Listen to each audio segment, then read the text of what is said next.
So I'm not in a particularly good, lucky position, but I'm not least unlucky because I'm the first speaker in last session. So my task is to give you the overall perspective to lead you to understand the necessity and rationale for having trilateral corporations. And then I'm sure the two experts will talk about more details on the ground kind of cooperation items.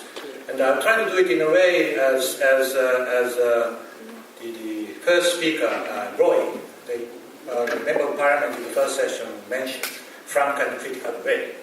And I'm a bit surprised to hear how we haven't spent too much time on talking about China. In my mind, that China is the big elephant in the room. So I'll try to talk a little bit about China, and I'm sure that will be followed up by Peter. And basically, my starting point is that we don't do trilateral cooperation simply because we like the UK. There is some reason for that. Now, before explaining the rationale for having trilateral, I have to give you the sort of overall framework of thinking on the part of Japanese.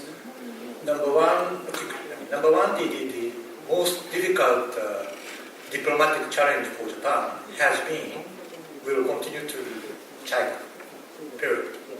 Number two, China is too big to contain, as has been discussed.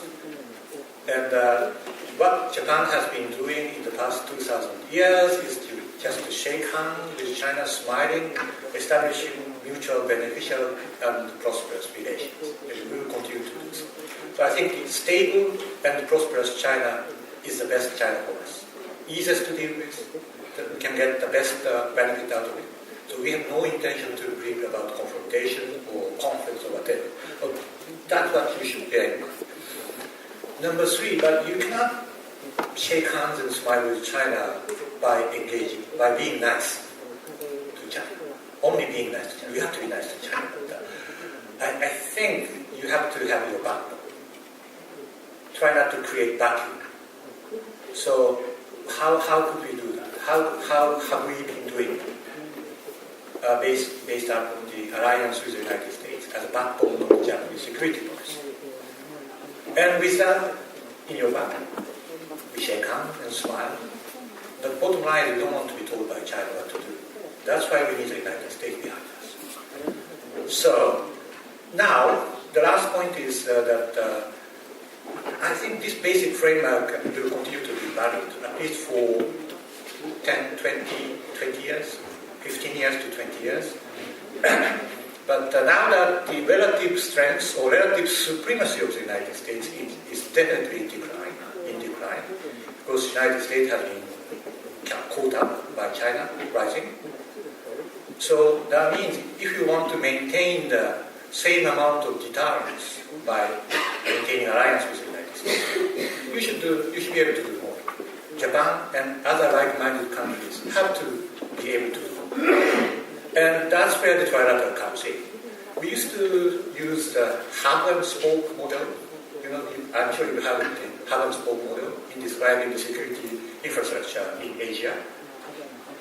I don't think there is anybody talking about hub and spoke nowadays. Instead, we are talking about network or trilaterals. Rather than having US, Japan, US, Australia, you create a missing link. You connect the missing link between Japan and Australia. That makes the interoperability more solid and more comprehensive.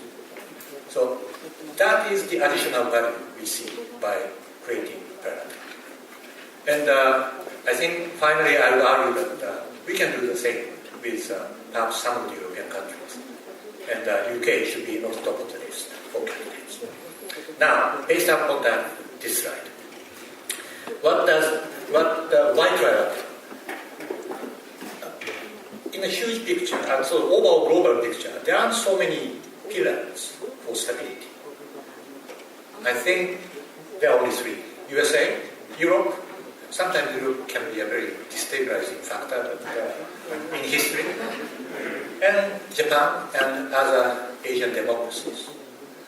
And if you look at the triangle, USA and Europe has created NATO. Japan and the United States have created alliances. And there is a missing link between Europe and Japan.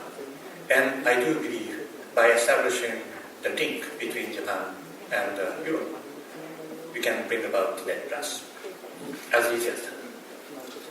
Now, before talking what we can do in the trilateral Japan-US-UK context, you need to understand where that fits in the overall trilateral or networking vision we have, meaning Japan has. In East Asia, we've discussed a lot about Australia. And Australia has been a pivot for Japan's security cooperation in east side of Asia. And in South Asia, I think India has been the pivot.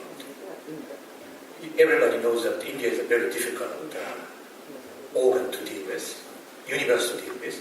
I'm not saying that we can ally with India. India will not be allies with anybody. It will stay independent. What we have been trying to do is to bring India closer to your side on a case-by-case basis, which is a reasonable perspective or objective we can achieve. So, in East Asia, Japan, US, Australia plays a most important trilateral network. In South Asia, India, Japan, US, India, we have done every other year a Navy-to-Navy exercise among Japan, US, Australia, Japan, US, India, sometimes to be joined by Australia and UK, and sometimes France. So defense cooperation, security cooperation have been there already. Now Eurasia. That's where our trilateral fits in. Japan, US, UK, and maybe Japan, US, and France. I would argue these two countries have both capabilities and intention or willingness to get involved in what's going on in Asia. Not so many other countries in Europe, I'm afraid. But if we want to engage Europe as a whole, there's an institution like NATO. So if you talk to France, if you talk to UK, sort of sharing your perspective with these countries, and then you bring these issues up in the context of NATO. By that, you can involve and engage other countries in NATO. That's part of my job description. And go back to East Asia and South Asia. I think these pivotal, the first layer of a trilateral is not enough to sustain the operation, actual operation, day-to-day operation in the vast area where we need a security assurance. Starting from sea line of communication, starting from Japan, going through East China Sea, South China Sea, Malacca Strait, Indian Ocean, and going through the Arabian Gulf. We need sort of next layer of trilateral, where I put 3 countries for each region. And I know this is on the record, so that's why I didn't write the exact name of the country, but you can get something, right? It's an alphabetical order. In East Asia, IPV, I'm sure you can understand.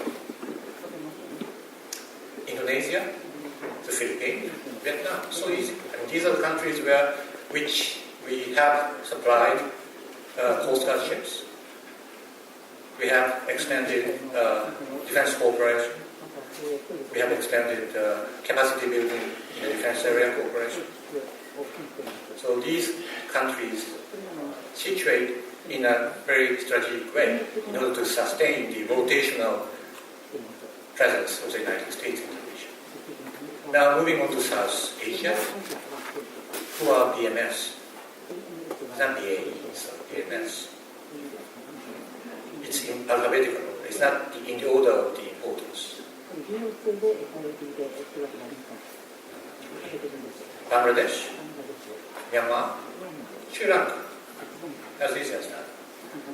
I'm sure you realized these 3 countries were the destination of the Prime Minister's visit last year. Why? Just a coincidence. Intended coincidence, I think.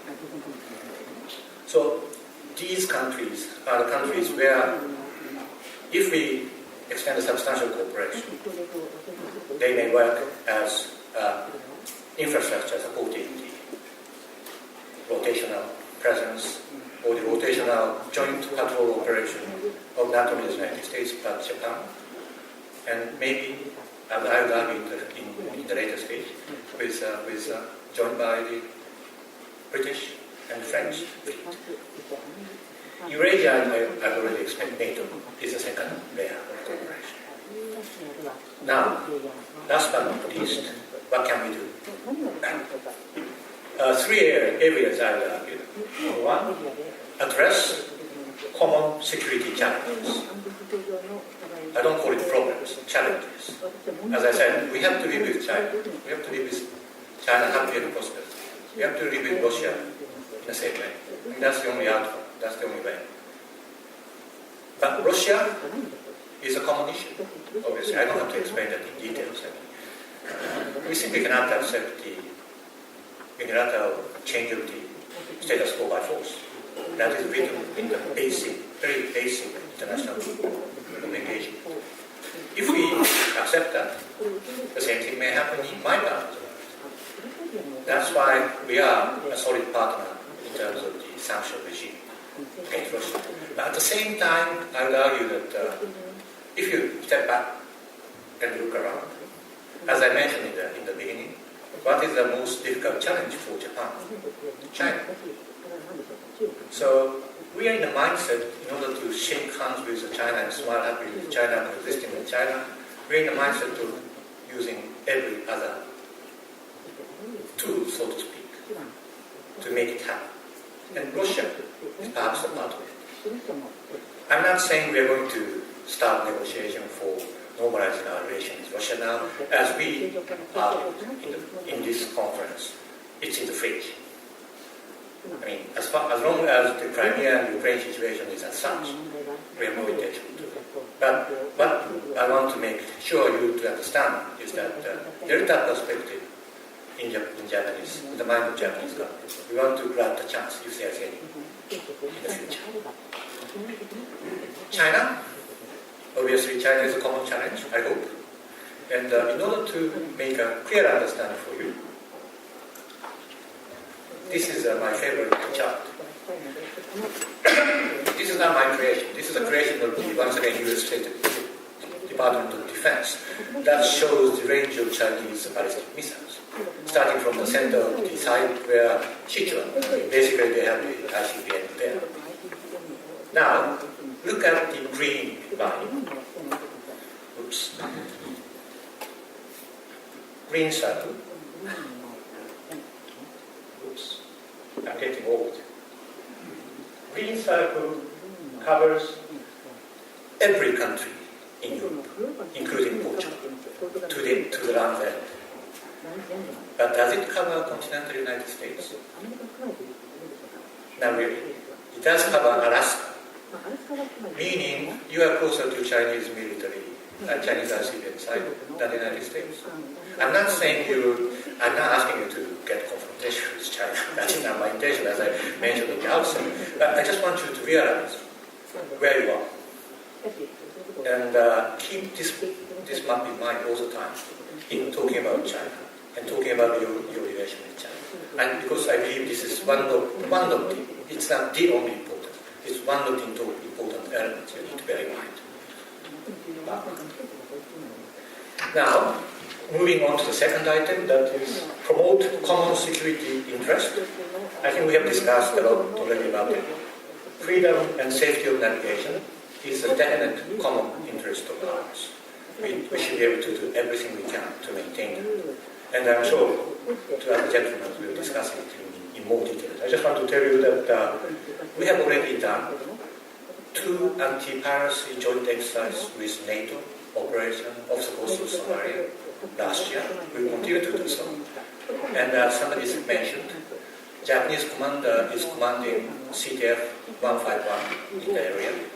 So in my mind, in the near future, I hope you'll see the Japanese commander commanding the NATO Ocean Shield operation off the coast of Somalia. Because there is no difference.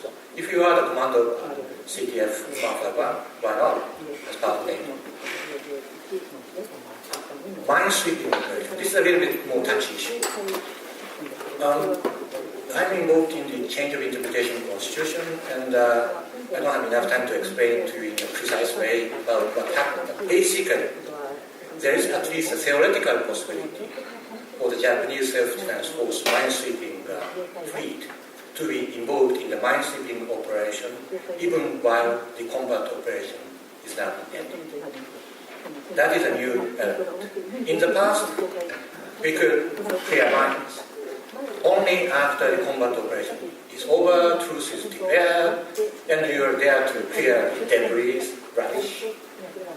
But even if there was a chance for involvement in the combat operation, you cannot do it. You couldn't do that. That was the situation in the past. Now that we have changed the interpretation of the Constitution, as long as the incident directly affects the bare survival of Japan, we should be able to be there for clearing mines, even while combat operation is on, and that means we may become part of the exchange of use of force.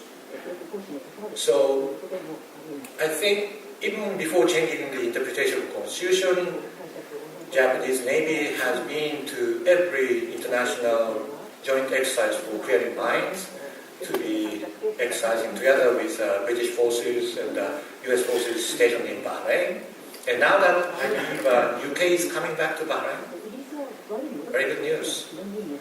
So after the change of interpretation, at least theoretically, there is a better chance for the Japanese minesweeping fleet to be stationed in or floating in the Gulf for a longer, sustainable period of time, rather than joining in a short training. So that brings me to the third possible area for cooperation, that's Indian Ocean. My plea to the UK friend is don't be shy, don't hide away inside the Persian Gulf, come out to the Indian Ocean. At least you can do something in the western half of the Indian Ocean, where you can be part of the joint training, to be joined by Japanese and Indian and American fleet, maybe Australian sometimes. So I think you have one of the few European countries who have at least capability and curiosity and interest in doing so. So that's another huge area for trilateral cooperation. And we have discussed a lot about the joint development of weapon systems. We have discussed about cyber, although it's not written here. Cyber is a potential area for trilateral cooperation. It makes sense. Now, last area, I'll finish in 5 minutes. Realize indirect link of interest. That's important as a trilateral partner. Anti-terrorism operation, that's clear. Fragile state is the area where we need more efforts on the part of European countries, I should say. At this moment, Japanese self-defense force is part of the peacekeeping operation in South Sudan. We're doing it because it's a nice international operation, very good. But there is also a real reason for that. Because we still believe even a country like Japan can make a difference in such a country like South Sudan. Although it's a very difficult country, the situation is getting more and more difficult day by day. But we still believe that South Sudan has a potential to become a really influential and strong country in Africa. If we are ready to do something in the form of peacekeeping operation, stabilizing operation, or by giving ODA, we can still make a difference. I think there is still a fair chance. Why are we doing that?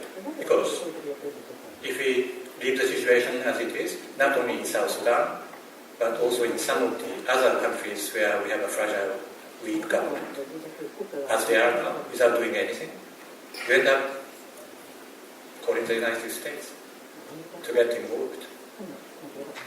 We don't want to see that. That means only less asset can be spared for Asia.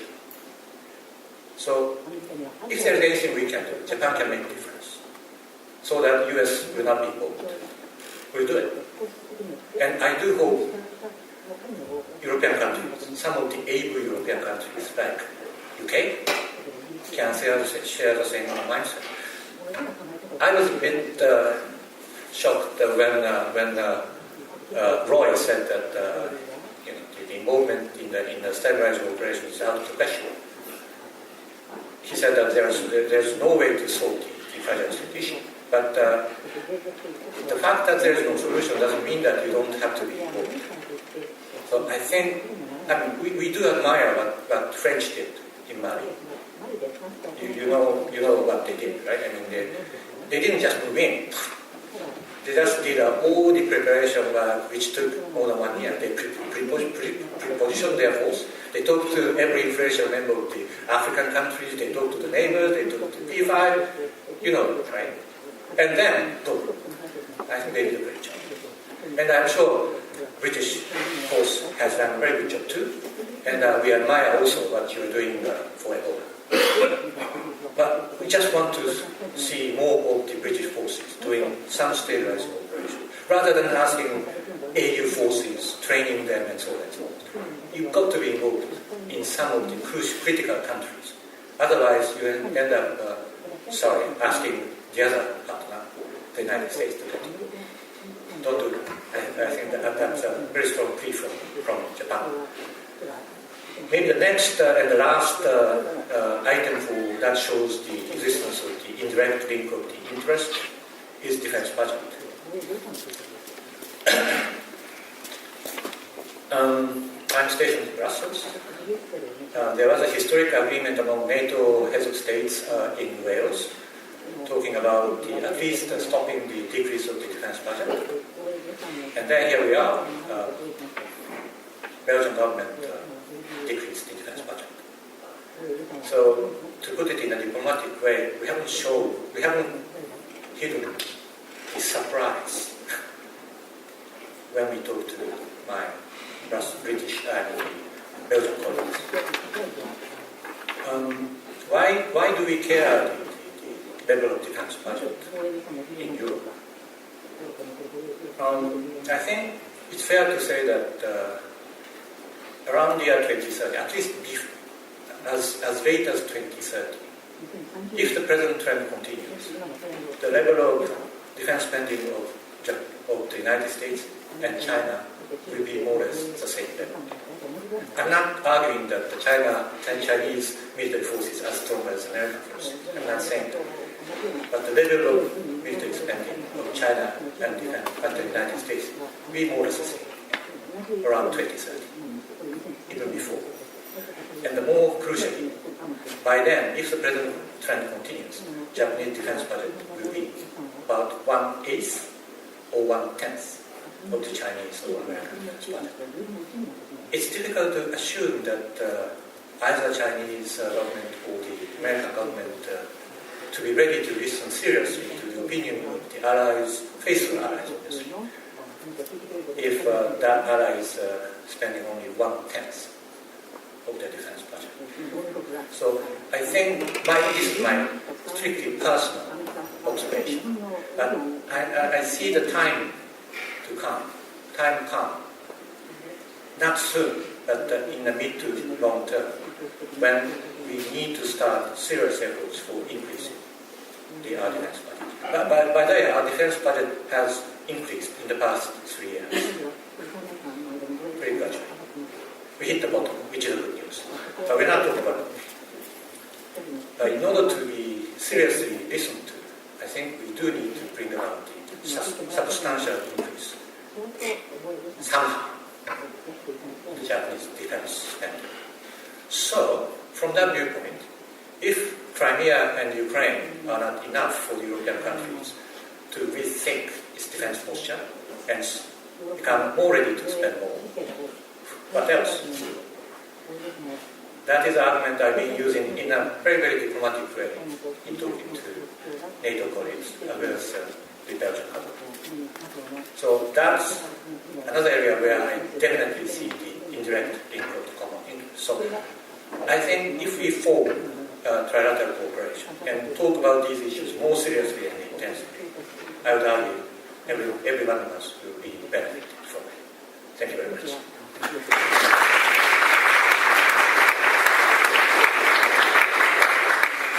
Thank you very much. Ladies and gentlemen, good afternoon. I'd like to express my gratitude to the organisers of this event for giving me the opportunity to talk about a topic I am particularly fond of, not least because it builds on a dialogue that was originally discussed at a conference organised at King's College London in 2009 and held quite significantly on the 27th of May, which for those of you who know a little bit of history, I'm going to admit my own guilt about that. It's the Battle of Tsushima, which is a very important day in Anglo-Japanese relations, also known in Japan as Nihonkai Kaisen. The proceedings of that conference became a book that was published in 2012 titled Maritime Strategy and National Security in Japan and the UK. And the book was the first to argue that looking beyond the first alliance of 1902, usually when we talk about Anglo-Japanese relations, we tend to look with a bit of a fondness of the past, all the good old days, and we had a bit of a rough time, and then nothing else really, except for a bit of reconciliation. So today, the argument was in the book that Japan and the UK had more reasons to cooperate in security than ever before. And this was for two core reasons. First, the Japanese and British economies rest on open markets and liberal economies. And I'll elaborate on this in a moment. Second, maritime geography enabled them to be staging platform from where political action can be taken to prevent or limit international crises from affecting their core national and broader economic interests. The contributors of the book, both Japanese and British, agreed that UK-Japan security ties were best served if rested on the need for a similar approach to defence policy. One informed by a maritime strategy seeking to maximise the benefits of geography, limit disruption to their global economic interests, and keep the costs of defence under control. Today, I would argue that this idea is not only still very valid, but indeed it should be a core principle underscoring trilateral cooperation too. Here intended, in one of the options that were laid out by the Chairman at the beginning, as US, UK and Japan. Yet, since the panel is about trilateral cooperation as I just defined it, I thought it would be only appropriate to start off paraphrasing a senior political figure by none of the three countries. As Chinese Foreign Ministry recently pointed out, there is one fact of world politics, and that is that there are big countries and small countries. When I started thinking about trilateral cooperation, I thought there is another fact that ought to be pointed out. There is a big country and two medium countries, or small, medium-sized, or middle power, as they used to be known in the literature. And that is one of the facts that we've informed will be on the background of my talk. And this is not a trivial fact either, because one of the things we've been sort of moving around over the past 2 days is that the three countries are all maritime powers, they're all featuring vibrant democracy, sharing a fundamental interest in free trade and open markets, but the means at their disposal to ensure the stability of the international order that allows them to thrive and the geographic reach to let them vary a lot. In this respect, I'd suggest that the balance between functional cooperation, the issues we seek to address, and the geography of cooperation, where we wish and can address them, are key issues to be discussed for practical cooperation to yield maximum effect. And that is what I'm going to be talking about for the rest of my talk. So where to start? What is the strategy that underscores national security? We can't talk about cooperation if we don't identify a common agenda. A common agenda is based on what are our national security priorities. What is the big picture here? What are the structural problems of the international system that affect the security interests of the US, UK and Japan? As yesterday's discussion suggested, there are two different types of issues that undermine the stability of the international order. The first type of issues are transnational in nature, and they are all too well known as they've been at the heart of security debates since 9/11. Here I refer to terrorism, political radicalization, piracy and violent acts at sea, humanitarian crises and natural disasters. The second set of issues tends to be more regionally focused and traditional. They concern territorial defence, nuclear and conventional deterrence. The trend seems to be one whereby the first set of issues are very likely to happen. Indeed, we jump from one crisis to another. And they have been occurring more frequently in the past years than ever before. Think about humanitarian crisis currently unfolding still in Syria, and how that gauges the broader problems of instability in the Middle East. But think about also natural disasters like the Typhoon Haiyan in the Philippines in 2015. That is not an exception. Major natural disasters are on the rise in the Asia-Pacific more than any other place in the world, and they are more destructive than ever before. The second set of issues, on the other hand, is always present, is always hovering on the back. The ghost that went in Russia, China, boom. But overwalking two or more countries for territorial defence has been more the exception than the rule, thankfully. Events in Eastern Europe with Russian actions in Ukraine and Crimea are one example of this second set of issues. Maritime territorial claims of the Eastern South China Sea are one example of this type of issue in Asia. These last two examples that I mentioned, Eastern Ukraine, Eastern Europe, and South and East China Sea, which were mentioned in one of the keynote speeches yesterday, are, however, very different in nature for two crucial reasons. Yes, the use of force, as the ambassador just reminded us, to change territorial status quo is a close similarity that events in Ukraine and tensions in the China Seas share. But that's where the similarity ends. In the China Seas, the East and the South, what is at risk is not just a change of status quo. After all, my island, your island, whatever. It's not just about that. The fundamental challenge is to the international order that we cherish and that sort of fuel our economic well-being. At sea, especially in the South China Sea, changes in the status quo by force or coercion might have a crucial impact on free trade and the circulation of international shipping. I leave to Professor Datton to speak about this issue in greater depth, but suffice to say here that the conservative interpretation of UNCLOS suggested by the actions of countries like China, just one of many really, in that basin, have impact on the international system that is on a different scale when compared to what is happening in Eastern Europe. Furthermore, the inherent inability of permanently militarize the maritime realm, combined with the centrality of the China Seas as a whole to regional and international economic dynamics, are creating a situation by which behavior at sea is becoming more overtly assertive and aggressive. In other words, in the China Seas, military tension is becoming the rule rather than the exception. And again, this is an exception to what we're saying about the second set of issues, which usually stay in the background and don't materialize very much. The Japanese actually have a definition for that. They call them situation in the grey areas in the official lingo. That's because it's neither war, which is black, nor peace, which is white. But that's constantly tension and activity, both military and paramilitary, on the surface of these basins, in the skies over these basins, and under their surface. So in terms of big picture then, the key question is what's the balance between these two sets of issues when it comes to the three countries? From what I can see, in the US and Japan, that balance clearly features a prioritization of the conventional set of issues, precisely because of the wider repercussions they can potentially have on the international order and the geographic proximity to Japan and the US.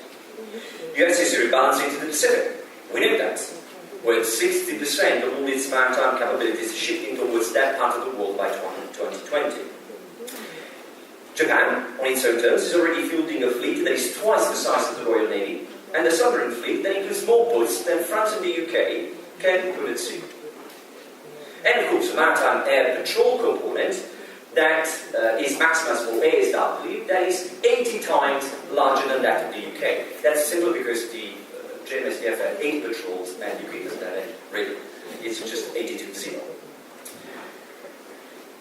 However, as natural disasters are the single most destructive security challenge in East Asia, and they are on the rise, both Japan and the US haven't been sort of standing by and sort of building up their capabilities to face just conventional challenges. Indeed, those capabilities are being thought also to be employed and used in this type of transnational issues. Typhoon in the Philippines is one example. The initiative Pacific Partnership which is a regional activity that provides medical assistance across Southeast Asia, is another. Reactive and preventive expeditionary diplomacy at work, I would call it. Japan and the US are also committed to transnational issues affecting international trade. Here my thoughts go to the contribution to the anti-Paracel issue in the Gulf of Aden. And at least for a medium country like Japan, this is no small contribution. A small base in Djibouti from where it operates 2 P3Cs, plus 2 destroyers with the relevant helicopter capabilities, and a fleet refueling asset. In 2015, as we heard, the Japanese also volunteered to take command of CDF-151. But what about the UK in this mix? Well, 15 years of war in Afghanistan and Iraq have been extremely taxing on strategic thinking, capabilities and budget for a medium country like the UK. In this respect, the country is coming out from a very difficult period. It has the kinetic track record of a big country like the US without its military and budgetary depth. It has the ambitions, responsibilities and profile of a medium country like Japan, but without the current capability base. Furthermore, in terms of prioritization of the items of the security agenda, transnational threats like terrorism, we were reminded yesterday, especially as the Middle East and North African regions, areas close to Europe, implode and fuel the proliferation of political radicalization, are at the moment at the very high priority, certainly more than conventional security threats. Recent Russian actions have only partly altered that equation, and it remains to be seen the extent to which the next SDSR will incorporate the balance between the two sets of challenges. What is required in this respect is a debate that produces much greater awareness of the potential broader significance of events in maritime East Asia to a maritime country like the UK, with a global economic interests. Indeed, if this were to happen, the UK has a significant contribution to make to Trilateral cooperation. Now that starts the uplifting positives, it's coming, don't worry. The experience of the past 2 decades have left the UK with a substantial understanding and an expertise in command and control structures, joint operations, as well as the ability to maximize the limited capabilities to maximum effect, especially in expeditionary capacity. This is something that should be treasured by a fellow medium country like Japan. The UK also bases, we heard Bahrain, but also Indian Ocean, which at least the United States, and agreements for training activities with countries like Brunei and Singapore, small realities that are essential to maximize the strategic projectability of a medium-sized country. Again, this is invaluable as an experience, but also as a reality for a partner like Japan, but also for the United States, who are actually using the basis in Diego Garcia. In this respect, it is worth noting that recently, some steps were already being taken. A Royal Navy officer has opened a new position as a liaison to the JMSDF and the 7th Fleet in Yokosuka, while the embassy in Tokyo has gained a new deputy to the DA. Similarly crucial, NATO's Maritime Command is based in London, and the UK retained a primary role in NATO's maritime projection, both at the political, strategic and operational levels. I find that it is essential to approach transnational as well as conventional challenges to international maritime order, and I'm very grateful to the Ambassador for the fact that he talked about that earlier, so I don't have to go into details of that. It's interesting in this respect that the Japan NATO, as has been mentioned, is growing under the leadership of Prime Minister Abe, but what is even more important is that it's clearly growing wet. NATO-Japan held the first 2 exercises this past year, and there's a clear sign of the significance of that dimension to the overall strategic partnership. Last but not by no means least, the UK capabilities are currently being rejuvenated, with the carrier to enter service in 2 years, sometime soon-ish.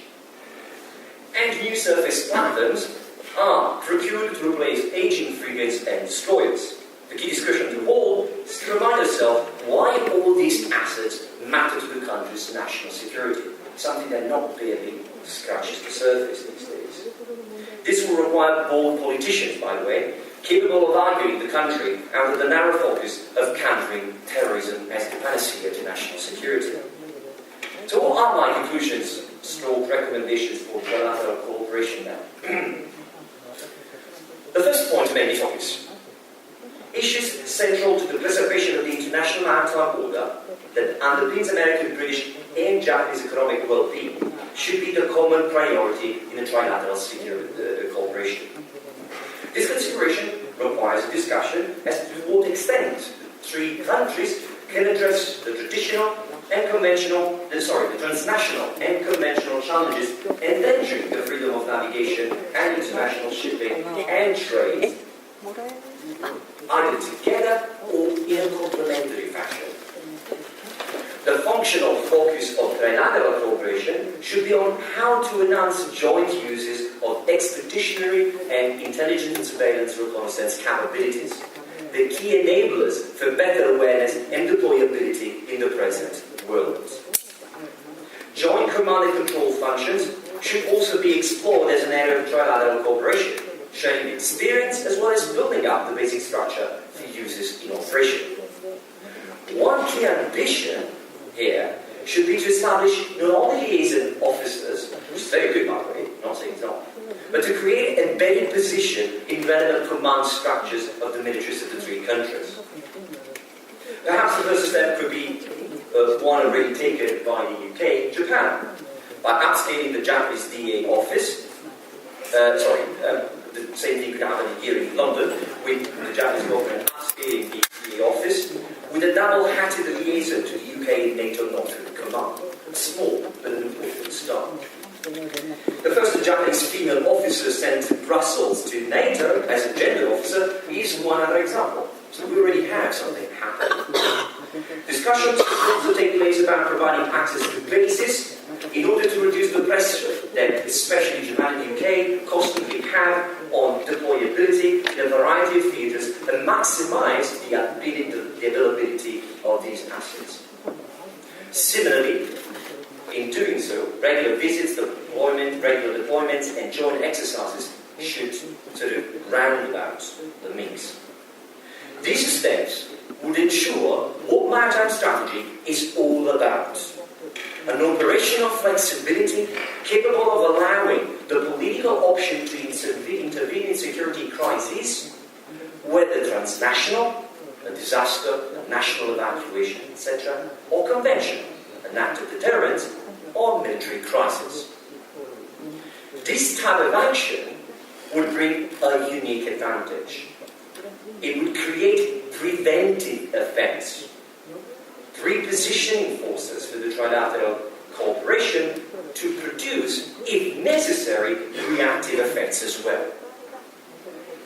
What happened in the Philippines that we all are proud of, I was very proud in class, I was bragging about with my students, look, British ships together with the Japanese, HMS Invincible, hoo-ha. Yes, okay, fine.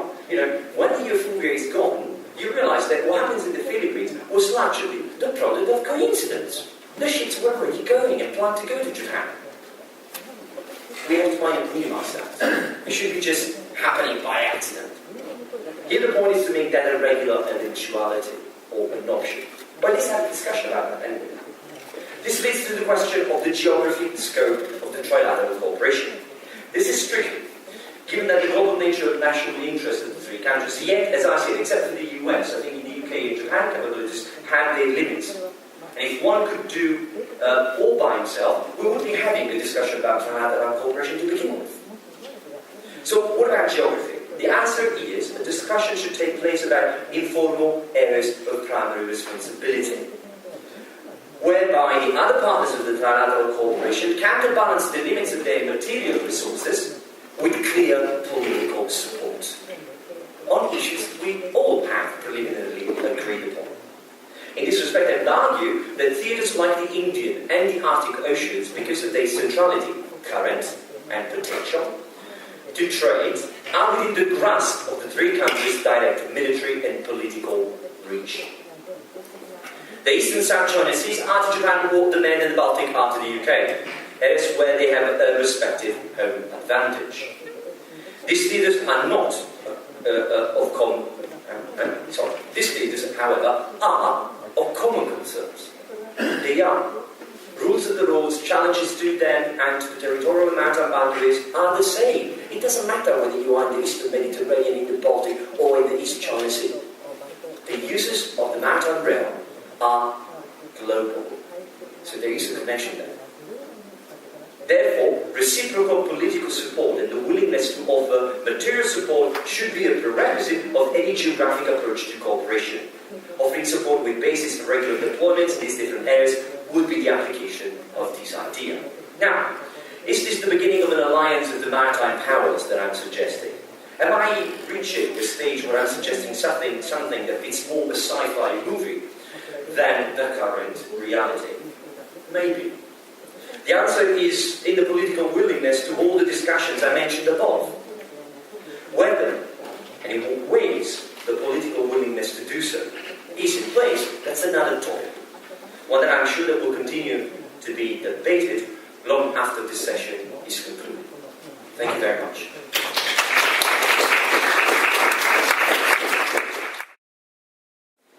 So I'm really gratified to see how many of you decided to stay for the last session of the workshop and the last speaker of the last session. Thank you very much for doing that. What I'm going to, well, I should tell you first, I'm both a professor of strategic studies at the Naval War College, which is pictured there at the top, actually. And I'm also a professor of law at New York University. And so what you'll hear today is a little combination of the relationship between international law and strategic studies. What you're hearing are my personal views. I am employed by the federal government of the United States, but I'm not here to represent anyone's views other than my own. And what you'll hear, therefore, is not the American point of view, but an American point of view.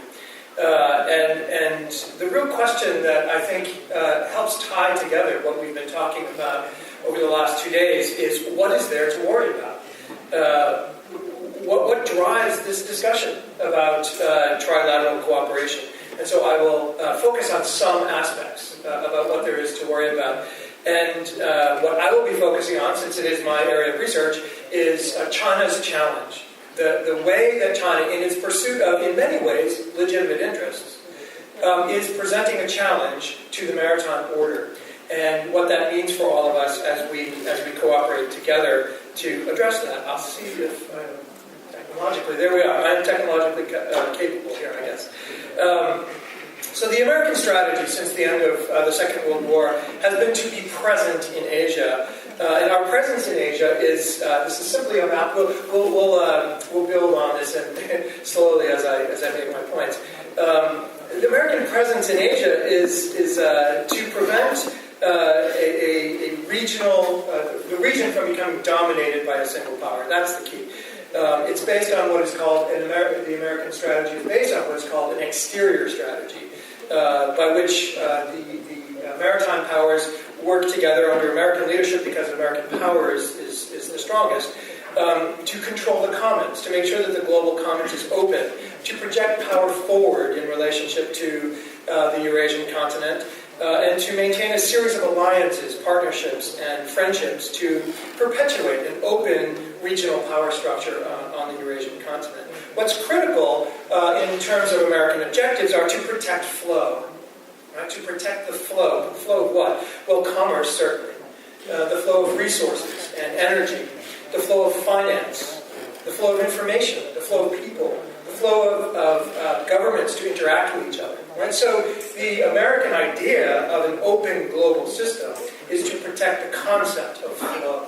And the maritime dimension, maritime commons, is critical to that. The second, I guess, follows on that, is the American objective is to maintain an open, liberal maritime order.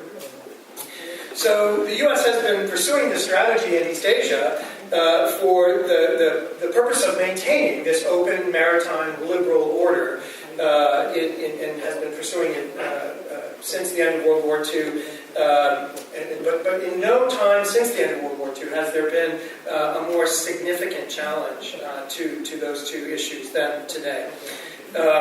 Because there's a competing model of regional order that is beginning to emerge in Asia.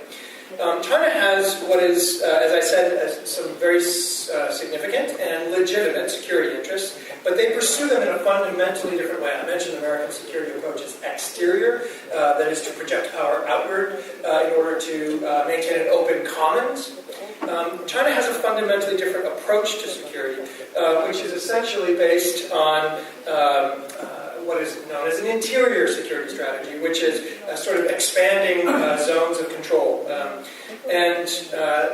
Of course, in the red, of course, is the area of Chinese sovereignty. With this area in blue is the first area in which China is beginning to project its power, and the second, and third. These are not meant to be specific. It's just meant to be a general concept. The idea of expanding rings of control. And you saw in Ambassador Ishii's really good, cogent presentation, this idea of the rings of missiles, for instance. Right? It's a similar kind of concept. And what we see in this is capacity. This is the key. Capacity to disrupt flow and to concentrate power in ways that could disrupt the maritime order. And what is, of course, of significant concern are the farther of those larger rings, right? We, the United States and Europe, have lived, and Japan as well, have lived under the challenge of countries, certainly the Soviet Union, with the capacity, missile capacity to attack us, and we manage that through political means. But it's the rings that are closer to East Asia that, of course, cause us more concern because of their capacity to interrupt maritime flow in that region. Often this is referred to as anti-access area denial, or A2AD type capabilities. That's not a Chinese way of phrasing it, but it is certainly an American way, and I think our partners would look at it the same way. And so what we see initially is a Chinese zone of sovereignty, the red, expanding outward. The Chinese talk about expanding sovereignty sometimes, or at least jurisdictional authority out into the darker blue, and then expanding strategic space into other regions as well. And then expanding their ability to reach out into the larger global system in the very lightest color of blue. So what I'm trying to depict here is not how necessarily China would depict its defense approach, but how I observe the impact of China's defense approach. And it has some very specific implications in East Asia in particular.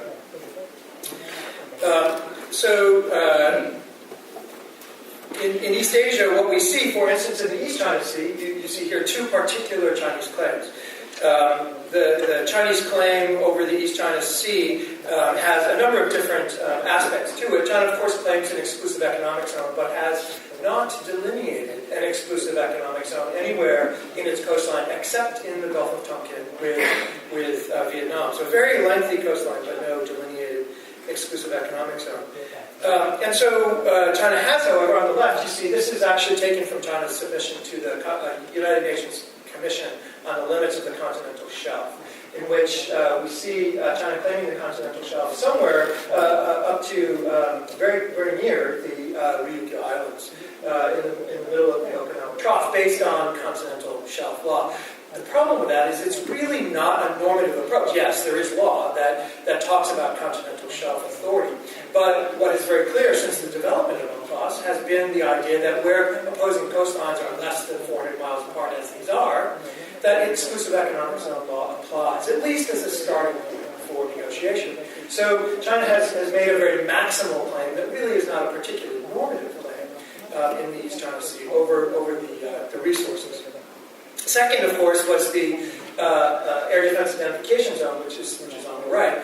I had occasion to testify before the United States House joint session of the House Armed Services and Foreign Affairs committees on this particular topic. And I want to make a clear point that air defense identification zones are legitimate and normative things for countries to have. The United States has one, Japan has one. I don't know for sure, but I suppose Britain has one.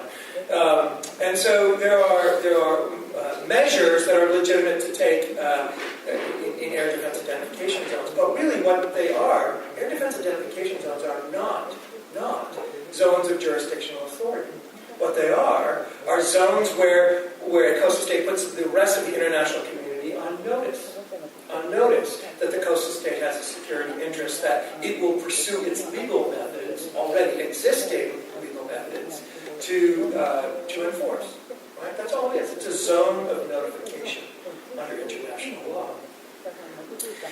Unfortunately, when China announced its national security interests in the air defense identification zone in the East China Sea, it promulgated some rules and regulations for international behavior there that were rather jurisdictional in nature, claiming the right to organize and to demand activities from aircraft that were merely flying through that zone. So that was a cause of concern, right? So a cause of concern in both the seabed and water jurisdiction claims and the airspace jurisdictional claims by China that are non-normative in nature.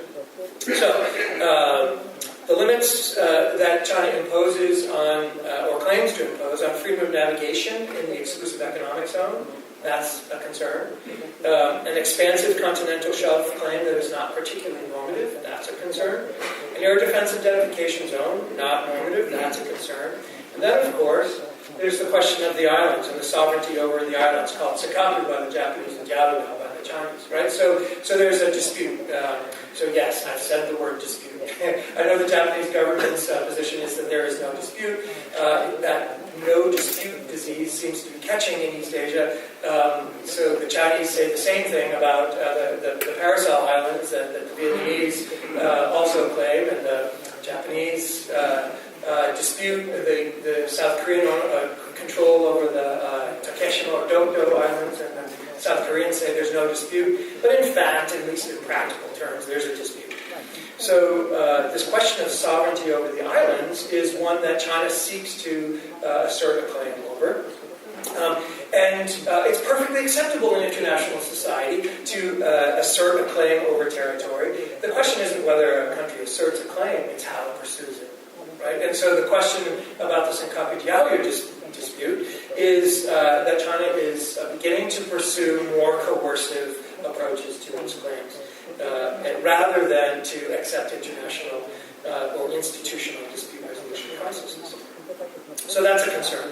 Moving to the South China Sea, of course, as probably we all know, there's the 9-dash line, which the Chinese have claimed based on history, rather than the United Nations Convention on the Law of the Sea, which many countries, including China and Japan, are party to. I regret that my own country yet is not, but it is, my own country is a very strong supporter of the norms and laws and rules promulgated by those laws. We accept them as customary international law at the least. And so the 9-dash line, China claims based on history, rather than the rules of law as promulgated in the United Nations Convention on the Law of the Sea, which is a geography-based approach to maritime jurisdiction. So this is, again, an American point of view, is that this is a non-normative claim. The Chinese claim UNCLOS plus, right? UNCLOS plus their history gets to allow them to claim the jurisdictional reach of the 9-dash line. But the fundamental problem with that is that the whole purpose of the movement and development of international law of the sea in the 20th century was to overcome the global patchwork of historic claims and to bring some agreed-upon order to the process of making maritime jurisdictional claims for territorial seas and then the various resource zones beyond them. Right? That's the whole purpose of the evolution over a whole century of international law, was to overcome this global patchwork. But now China seems to be attempting to reintroduce with its UNCLOS plus approach. So, what we've seen in the 9-dash line is the Chinese attempt to articulate broad jurisdictional powers over fisheries, for instance, and then to exercise and implement that jurisdictional authority throughout the 9-dash line. I have been personally told by members of the Chinese government that the Chinese laws, the Hainan fishing regulations, for instance, do in fact apply throughout the entire 9-dash line. So this is a broad unilateral enforcement claim that certainly infringes upon, as you can see, rather closely to the coastlines of other countries that certainly object and have long fishing practices in the regions off their coastlines, and of course reasonable claims to an exclusive economic zone off their coastlines as well. Of course, it's complicated by the island disputes in the region, but that's another similar matter that is begging for institutional dispute resolution that we're not seeing forthcoming. I'll talk about that in a minute. And so what we are seeing is coercive enforcement actions and also coercive attempts to disrupt hydrocarbon development by the other coastal states. So the Chinese have disrupted the activities, the exploratory activities of the Vietnamese, and the Philippines actually joined Philippine-UK venture with Forum Energy off Reed Bank, which is off the Palawan coastline of Palawan there. Was undertaken and disrupted by the Chinese in 2011-2012 timeframe. So we see, again, rather than normative claims and institutional dispute resolution processes, we see non-normative, excessive claims and more coercive coastal state behavior that is significantly of concern. So more specifically, this one in particular, this is the island of Palawan, as you can see there, off the Philippines. I just raised this one particular incident. Actually, there were two that are related here. One of them has to do with Scarborough Shoal, which is a large shoal off the here. All right. Good. Okay. So Scarborough Shoal is actually located up in this area here off Luzon. It's about a 30-kilometer long shoal with only a couple of rocks above water at high tide. Those rocks can be the claim of sovereignty. Those rocks in China disputes Philippines' claim to sovereignty. So there's a sovereignty dispute there as well. The rest of the shoal, though, is non-delineated. It's either the Philippine continental shelf or something else based on whoever has sovereignty over the rocks. But the key point is sovereignty is not determined over those rocks, and therefore the water space around it is not determined. So there are mutual claims, Philippine claims and Chinese claims. One of the essences of the Philippine arbitration is that in these areas of undelineated water, where both countries have reasonable claims, can one country, China, interfere with the legitimate fishing activities of other claimants while there's no delineation or determination of that claim? I think that particular question is a good one. And I think that the Philippine arbitration will and should go forward to at least answer that, if nothing else. So what we've seen, what we've seen here, this is, by the way, Scarborough Shoal. It looks small, doesn't it? But it's really about 30 kilometers across and you can see that there's only one opening at the bottom right-hand corner there. And that opening had been accessible to both Philippine and Chinese fishermen until the dispute occurred in early 2012, resulting in an agreement, both sides to withdraw. The Philippines withdrew, the Chinese did not. In fact, they controlled the opening now and still do. Right? So this is one of the major reasons why the Philippines has initiated arbitration in the South China Sea. So there's a tremendous amount of literature. I encourage you, this is a very good book, by the way. Professor Stephen Tallman and Zhao Mingbing. Zhao Mingbing's at Tsinghua University in China. Have written this. Now, I say it's very good, not because I think it's well-articulated law. I actually don't agree with it. But it's well-articulated advocacy using the law. And to understand the Chinese position, I think the advocacy is well packaged. As long as one understands that it's packaged advocacy, I think it's a good reading on the Philippine arbitration. So there's another problem that we're seeing evolve in the South China Sea as well, and frankly, this one's of even more concern than the. I should mention. Sorry, before I move on to this, I guess I do need to go back, don't I? Which is to mention that the Philippines have initiated arbitration, and the Chinese have refused to participate. Right? So it's an example of the initiation of arbitration, and even if the Chinese side believes that the arbitral panel should not have jurisdiction, there is a specific responsibility under the United Nations Convention on the Law of the Sea to participate in the mandatory dispute resolution processes that this is a part of. Right? So China has chosen not to participate. It's not alone. There are other examples where countries have chosen not to participate in arbitration. However, it is not helpful to international dispute resolution in the midst of many other coercive activities. Right? So where institutional options are for maritime dispute resolution are offered but not taken, that is, and coercive measures are undertaken, that is a cause for concern. So moving Moving to the next area. This is one of the Spratly Islands. I'm pretty sure, I'm not positive, but I'm pretty sure this one might be a Philippine island. But the point is, in the South China Sea, the Declaration of Conduct of the parties in the South China Sea, the 2002 Declaration of Conduct, was to include some rather aspirational statements, including, for instance, not to change the circumstances. And parties have either ignored it or interpreted that liberally, and that means all parties. And so there's a fair amount of building up in militarization, especially by Vietnam and now China. Philippines has done some as well.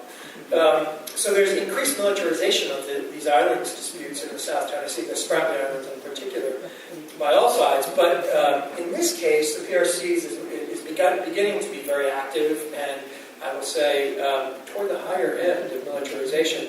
And here's the key. This is a different kind of militarization. Because what the Chinese have, unlike the Philippines and Vietnam, is the capacity to disrupt flow in this very critical and important region of the world, right? So as the Chinese are pursuing their interests, and they're expanding some of the reefs that they control, and creating islands that are in some cases multiple kilometers in size, and in at least one case larger than Diego Garcia, I'm told, actually. One of the islands is actually quite large. The ability to then station military forces on these islands, which seems to be one of the key reasons that the Chinese are actually building the islands, not just simply for research stations or fisheries support or something like that, or even Coast Guard, but also for militarization of the islands. So this is a very significant concern because it expands the capacity to disrupt flow, right? Then we come. So these are the five. These are the five islands in the South China Sea that China is building up. These are in the Spratly Islands. There's also others here in the Paracels. Woody Island, in particular, is the largest of the Paracels that China's building up. But these are the ones of most concern because they push forward the potential for anti-access area denial capabilities in that region.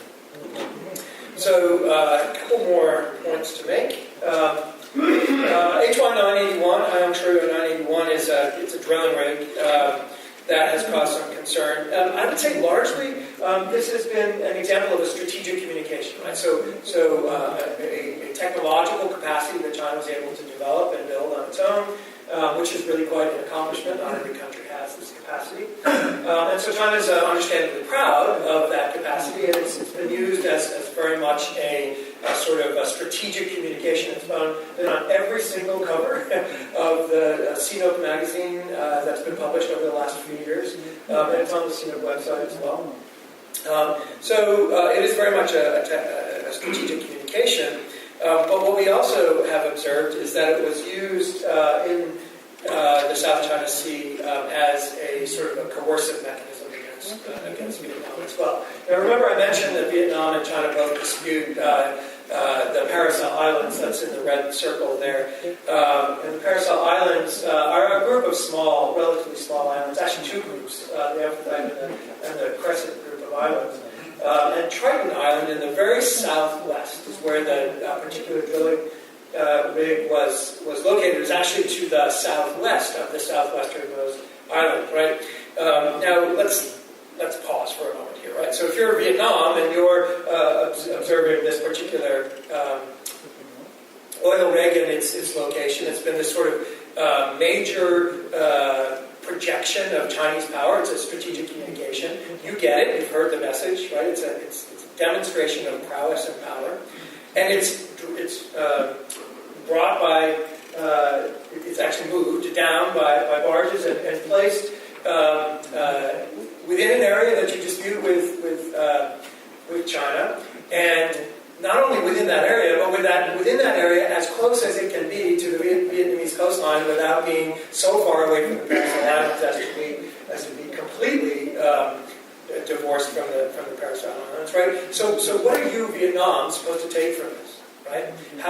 Remember, it's an undelineated area, It's inside the non-dash line, China claims it, but it's inside an area that Vietnam claims also, not only by virtue of the Paracel, but by virtue of their coastline. Well, there's a third factor as well, and that is it was done in the midst of ongoing negotiations between Vietnam and China about the extension. Remember I said there's only one place where the exclusive economic zone of China has been delineated, and it's off the coast of Vietnam, the Gulf of Tonkin. And so the Chinese and the Vietnamese have been in the midst of talks to perhaps extend that line a little bit further, if it's possible to do so. And boom, this oil rig shows up. Now, what are you, Vietnam, supposed to take away from that? What you're supposed to take away is, at least the Vietnamese take away, that this is another example of Chinese power to require them to do as the Chinese want, not only in the context of the negotiation, but in the context of the non-dash line as well. So, what should be normative? Disputes over undelineated, non-sovereign water space, should they be resolved by coercion and displaced power? Or would that be turning the clock back and having a disruptive effect on the maritime border? So there's one more point I'd like to make and then I'll stop. I'm already getting the signal. So east-west flow. Remember I said one of the most important things in the United States is east-west flow. There are a number of countries along the continent that already have some law that gives them the propensity to assert more control of the exclusive economic zone than maritime countries are comfortable with. So if you plot out the exclusive economic zones of those countries, you can see, for instance, that claims to control the military activities in the exclusive economic zone, those same military activities that protect east-west flow, are implicated, especially given China's broad claims over the South China Sea. Right? That capacity, building up of capacity, plus building up of a normative architecture is what's of concern. So, is it important to keep East Asia an open maritime system? If so, why? So to me, that answer is quite obvious, right? And it has to do with maritime countries relying on an open, liberal maritime border for our own well-being, our security, and our economic wealth. So the problem that we have as the Chinese begin to assert their power into the South China Sea is that it begins to change the nature of that water space into something more like a global strait, a Gibraltar, a Hormuz, right? Or something similar to that. It begins to change the nature of that water if the Chinese power has the capacity to close that water space. So, can the liberal maritime order survive a continentalist challenge? If so, right, if that is the case, what is required to overcome the continentalist challenge? Now, I am not here advocating conflict. That's not the point at all. But the point is working together to support each other, to support the liberal maritime order in the face of an extension of a continental challenge into that region. And the goal, together, working together, should be to bring China into that order as a responsible stakeholder and partner in the current order, rather than as an outsider to that order, continually challenging it either through excessive claims or coercive behavior in ways that undermine the stability of the maritime order in East Asia. So thank you for your patience with my long-winded explanation of our concerns.